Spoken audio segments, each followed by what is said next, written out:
मराठा आरक्षणासाठी चक्काजामला उत्स्फूर्त प्रतिसाद। सांगोला शहर व तालुक्यात मिरज पंढरपूर हायवेवर सांगोला रेल्वे क्रॉसिंग जवळ मराठा मावळ्यांनी रस्ता रोको करून चक्काजाम केला। याविषयी TV7शी बोलताना नगरसेविका स्वाती मगर म्हणाल्या, स्वाती विजय मगर सांगोला 24 तारखेपासून सांगोला येथे आंदोलन चालू आहे। आतापर्यंत ठिय्या आंदोलन चालू होतं आणि आतापर्यंत 58 मोर्चे मराठा समाजाने काढले होते, तेव्हा या सरकारने दखल घेतली नाही आणि आता ठोक मोर्चे काढल्यानंतर सरकारला जाग आली आहे काय करू आणि काय नको करू असं सरकारला झालेलं आहे। मराठा समाज हा मातृसत्ताक समाज आहे, त्याच्यामुळे मराठा समाजाने आतापर्यंत सगळ्या समाजांना एकत्र घेऊन आपल्या पिल्लाप्रमाणे सांभाळलेलं आहे। पण आता हौदामध्ये इतकं पाणी कमी झालं आहे की त्या आईच्या तोंडातच नाकातोंडापर्यंत पाणी आलं आहे आणि अशी वेळ आली आहे की त्यांच्या पिल्लांना खाली घेऊन वर चढायची वेळ आलेली आहे आणि त्याच्यामुळे आता ह्या माध्यमातून आम्ही 24 तारखेला ह्याच्यापेक्षा मोठा बंद सांगोला बंद झाला होता आणि त्यामुळे आता हा मोर्चा आम्ही ठिय्या नागरिकांचं थोडंसं हे होत असेल, पण आम्ही आता 24 तारखेला आज 9 तारखेला आम्ही चक्काजाम केलेला आहे।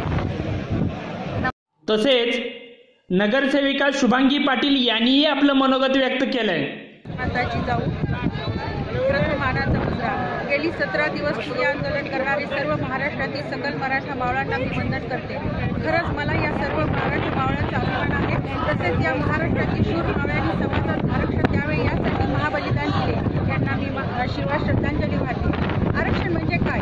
आरक्षण म्हणजे केवळ शासकीय नोकरी नव्हे, आरक्षण म्हणजे प्रतिनिधित्व, प्रचार प्रसार, धार्मिक, राजकीय, सांस्कृतिक, साहित्य, क्रीडा, प्रशासन सभेतील प्रतिनिधित्व म्हणजे आरक्षण होय।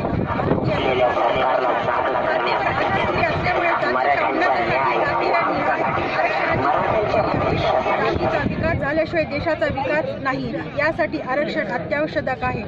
आम्ही महाराष्ट्र राज्यभर साधारणपणे 56 मोर्चे लाखोच्या संख्येने काढले, शांतपणे मूक मोर्चे काढले। आता ठिय्या आंदोलन चालू आहे, आज चक्काजाम विचार करा। गेल्या 17 दिवसापासून मराठा आरक्षणासाठी सांगोला तहसील कार्यालयासमोर शांततेच्या मार्गाने ठिय्या आंदोलन सुरू होते। याविषयी अरविंद केदार म्हणाले, गेल्या 24 तारखेपासून आम्ही ठिय्या आंदोलन दिलं होतं। मराठा समाजाच्या मागण्या आणि मराठा समाज असणारा आक्रोश शासनापर्यंत पोहोचवावा।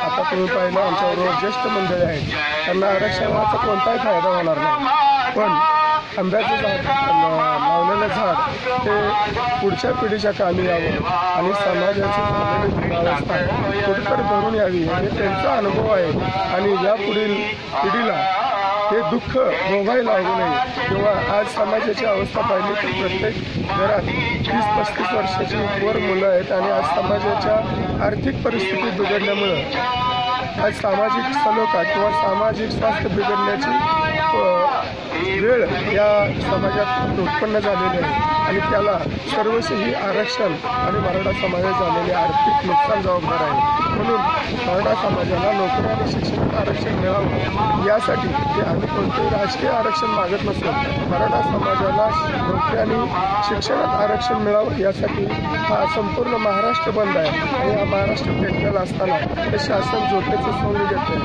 आणि निश्चितपणानं जर 30 नोव्हेंबर आम्हाला डेडलाईन दिलेलं आहे, 30 नोव्हेंबरच्या पुढे जर हे शासन योग्य ती कारवाई करणार नसेल किंवा योग्य तो निर्णय देणार नसेल तर निश्चितपणानं त्या ठिकाणी हा मराठा समाजाचा उद्रेक झाल्याशिवाय राहणार नाही। हे तुमच्या माध्यमातून मी शासनापर्यंत पोहोचवण्याचा प्रयत्न करतो। तसे तानाजी काका पाटील यांनी आरक्षणाबाबत आपलं मत व्यक्त केलंय। मराठा समाजाच्या आरक्षण आणि विविध मागण्या अशा 20 मागण्यासाठी गेल्या 23 तारखेपासून जवळजवळ 17 दिवस पूर्ण होत आले। हे आंदोलन सांगोला तहसील कार्यालयासमोर केलं। या आंदोलनाला या सांगोला तालुक्यातील शहरातील सर्व जाती संघटना पक्ष सर्वांनी गेले 3 आठवडे जवळजवळ 17 दिवस इथं बसून असताना वेगवेगळे धार्मिक कार्यक्रम केले आहेत। भजन असेल, कीर्तन असेल, पोवाड्याचे कार्यक्रम असतील किंवा गोव्याचे कार्यक्रम असतील, असे वेगवेगळे कार्यक्रम करून शासनाला जाग आणण्याचं वेगळ्या पद्धतीनं आम्ही निर्णय घेतला आणि विशेष सध्या अभिमानाची बाब अशी आहे की या तालुक्यातील एकही समाज या मराठा आरक्षणाच्या किंवा मराठ्याच्या मागण्यासाठी कुणीही विरोध केलेला नाही. सगळ्यांनी अगदी पाठिंबा वेगवेगळ्या संघटना असतील सर्वांनी आम्हाला हा पाठिंबा दिलेला आहे आणि आज सर्व महाराष्ट्र बंद क्रांतीदिन 9 ऑगस्टच्या दिवशी पूर्ण महाराष्ट्र बंदची हात कोर कमिटीकडून आल्यामुळं सांगोला शहर तालुका पूर्ण प्रत्येक गावातनं बंद पाळलेला आहे. शेतकरी असतील, व्यापारी असतील, सर्व समाजाने पूर्णपणे रस्त्यावर उतरून शासनाच्या विरोधात हा बंद पुकारलेला आहे, बंद पाळलेला आहे. तसेच सांगोला शहर व तालुक्यात कोणताही अनुचित प्रकार घडू नये म्हणून सांगोला पोलीस स्टेशनचे पोलीस निरीक्षक राजकुमार केंद्रे यांनी शहरासह तालुक्यात चोख बंदोबस्त ठेवला होता. कॅमेरामॅन प्रसाद आयवळेसह शुभम आयवळे, TV7 न्यूज, सांगोला.